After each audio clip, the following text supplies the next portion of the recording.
No vídeo de hoje do canal do Nicola, quero te falar sobre o facão que passou do Corinthians dispensando um monte de jogador. Tem informação importante também no Palmeiras, uma façanha alviverde relacionada a 2020. Como é que andam as eleições no Flamengo?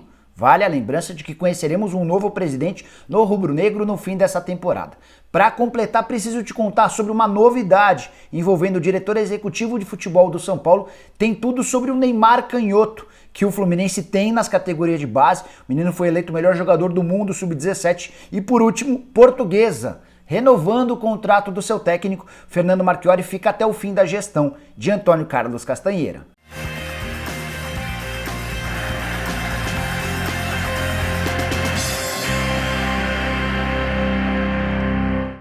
Fala aí pessoal, sou o Jorge Nicola, bem-vindos a mais um vídeo do canal, bem legal ter vocês por aqui. E antes de passar todas as informações, pedir para vocês deixarem um like nesse vídeo, se inscreverem no canal, só apertar esse botãozinho vermelho de inscreva-se. Aproveita e clica também no link na descrição desse vídeo para passar a ser membro do canal do Nicola e ter direito a uma série de vantagens bem legais, como estar em lives exclusivas só para membros, participar do bolão do Nicola, da liga exclusiva do Cartola FC, tem várias coisas bem bacanas, dá uma conferida clicando no link, combinado?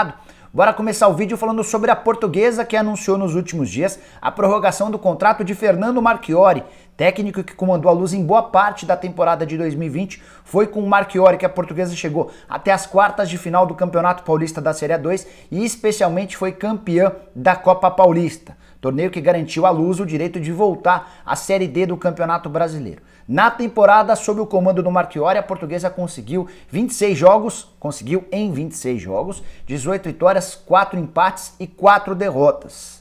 E o ânimo do presidente Antônio Carlos Castanheira com o Marchiori é tão grande que o contrato foi prorrogado até o fim de 2022, quando termina o contrato do Marchiori. Quem diria que a Portuguesa teria um contrato com um técnico tão longo quanto o atual? O Antônio Carlos Castanheira chegou a me contar que quer fazer, que tem a pretensão, o objetivo de transformar o Marchiori em um Ferguson do Canindé, o deixando muitos e muitos anos à frente do clube. Bora falar agora sobre o melhor jogador do mundo sub-17, ele é brasileiro e joga no Fluminense. Estou falando de Kaique, que já foi chamado em outros tempos de o Neymar Canhoto. Menino que barbarizou no Campeonato Brasileiro Sub-17, conquistado recentemente pelo Fluminense. O Kaique, além de ser eleito o melhor jogador, ainda foi o artilheiro da competição, foram 12 gols marcados em 15 jogos. E o Kaique acabou sendo eleito o melhor do mundo numa eleição promovida pela Football Talent Scout e teve 40% dos votos, cerca de 15 mil votos. Segunda e terceira colocações de jogadores do Borussia Dortmund. A segunda colocação foi de um meia inglês chamado Bellingham, ele teve 23% dos votos. O terceiro lugar de um atacante, o Moukoko. Já a quarta posição de um jogador do Benfica, um jogador natural de Guiné-Bissau. O nome dele é Ronaldo Camará. Ele é meia e teve 14% dos votos. Com essa votação expressiva de 40%, o Kaique conseguiu ser eleito o melhor jogador do mundo. Tem contrato profissional com o Fluminense, mesmo estando ainda a atuar pelo Sub-17. O contrato foi assinado no início do ano de 2020 e vale até dezembro de 2022. Seria bacana, seria prudente que o Fluminense estendesse esse contrato até para aumentar a multa rescisória e evitar qualquer possibilidade de o atleta deixar o clube. Olho nele, Kaique, só 16 anos de idade, joga muita bola. É conhecido entre as pessoas mais próximas como o Neymar da perna esquerda. Bora falar agora sobre a busca do São Paulo por um novo diretor executivo de futebol. Você já sabe que o Raí aceitou prorrogar o contrato com o Tricolor até o fim do Campeonato Brasileiro, ou seja, até o fim do mês de fevereiro. O São Paulo está tranquilo em relação a um executivo. Porém, a busca por um substituto ao Raí anda complicada. Várias das tentativas feitas pelo São Paulo até agora não avançaram. O Tricolor queria o Thiago Escuro, que é o CEO da Red Bull na América Latina, ele disse que não poderia aceitar o convite. Tentou também o André Zanota, que é hoje diretor executivo do Dallas FC. O André disse que está muito bem vivendo nos Estados Unidos. O Diego Serri, que é o executivo do Bahia, foi procurado, mas ele tem problemas pessoais que o impedem de aceitar o convite do São Paulo nesse momento. E as negociações que mais avançaram foram com o Rodrigo Caetano, mas a questão financeira, os R$250 mil por mês de salário, além da rejeição do torcedor, fizeram com que o Júlio Casares, o novo presidente do São Paulo, desistisse do acordo. Antes de gravar o vídeo, conversei com uma pessoa próxima ao Júlio e essa pessoa me assegurou que o São Paulo hoje não pensa em fazer uma nova proposta, ainda que o Rodrigo Caetano aceite uma redução. A tendência é que ele nem faça mais parte dessa busca por um novo executivo. Também conversei com o Rodrigo Caetano, ele já está de olho em outras oportunidades. E aí, como é que fica o São Paulo a partir daí? Ouvi dessa pessoa com quem eu conversei antes de gravar o vídeo que o tricolor já não descarta a possibilidade de tentar fazer um diretor executivo de futebol em casa.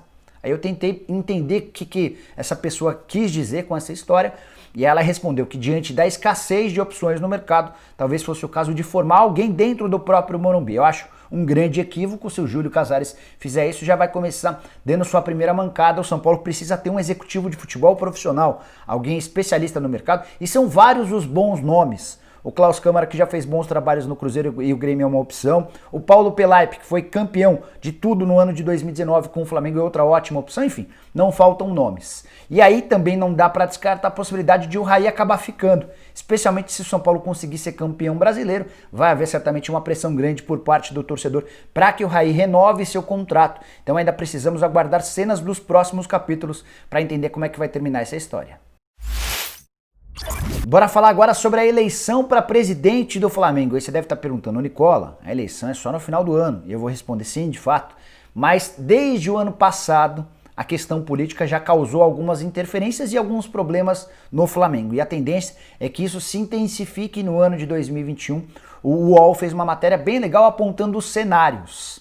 E tudo começa a partir da definição do candidato da situação. O Rodolfo Landim, que é o atual presidente, pode tentar a reeleição, mas quando ele foi eleito, ele assegurou que ficaria só por um período de 3 anos, não tentaria a reeleição. Então, a partir do momento em que o Landim confirmar que não vai se recandidatar, isso ainda precisa da confirmação, a partir daí abre-se uma série de opções. E tem bastante gente de olho na vaga do Rodolfo Landim dentro do próprio grupo da situação.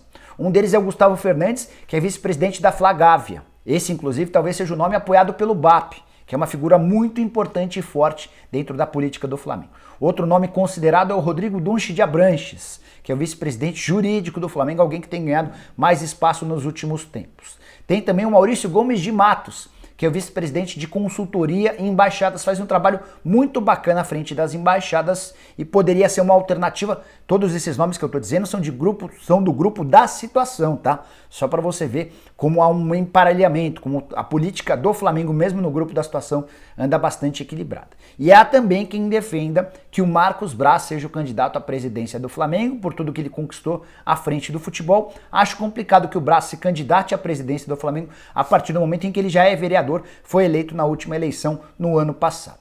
Para completar, Valim Vasconcelos, talvez fosse a opção de uma terceira via, é um cara que é desse grupo, mas conseguiria trazer votos de outros grupos.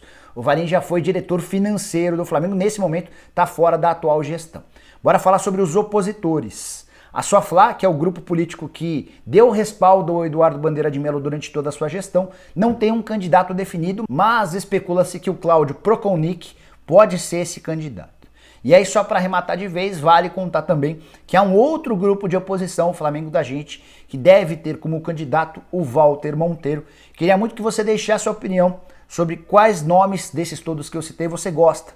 Você entende que poderiam ser bons candidatos à presidência do Flamengo. E todos aqueles que acham que a política não interfere no futebol, saibam que vocês estão enganados, tá? Dá para dizer que um dos grandes adversários do Flamengo hoje é o próprio Flamengo e essa questão política. Vamos torcer para que ela atinja o mínimo possível o departamento de futebol ao longo do ano. Quero falar agora sobre o Palmeiras, que conseguiu uma façanha ao longo do ano de 2020, terminou a temporada sem perder nem sequer um mata-mata. Em todos os mata-matas que disputou, o Palmeiras não foi eliminado, aproveitamento de 100%. Tudo começou lá com a Florida Cup, aquele torneio nos Estados Unidos de preparação em que o Palmeiras foi campeão. Depois veio o Campeonato Paulista, em que o Palmeiras passou na fase de grupos e eliminou no mata-mata o Santo André, a Ponte Preta e o Corinthians na final para ficar com o título. Na Copa do Brasil, o Palmeiras já entrou numa fase mais avançada porque disputava a Libertadores da América e eliminou no caminho o Red Bull Bragantino, o Ceará e o América Mineiro. Está na final da Copa do Brasil, vai disputar nos dias 3 e 10 de fevereiro a grande decisão com o Grêmio. Na Libertadores da América, Pegou no primeiro mata-mata o Delfim, passou com facilidade. No segundo mata-mata o Libertad, passou com menos facilidade.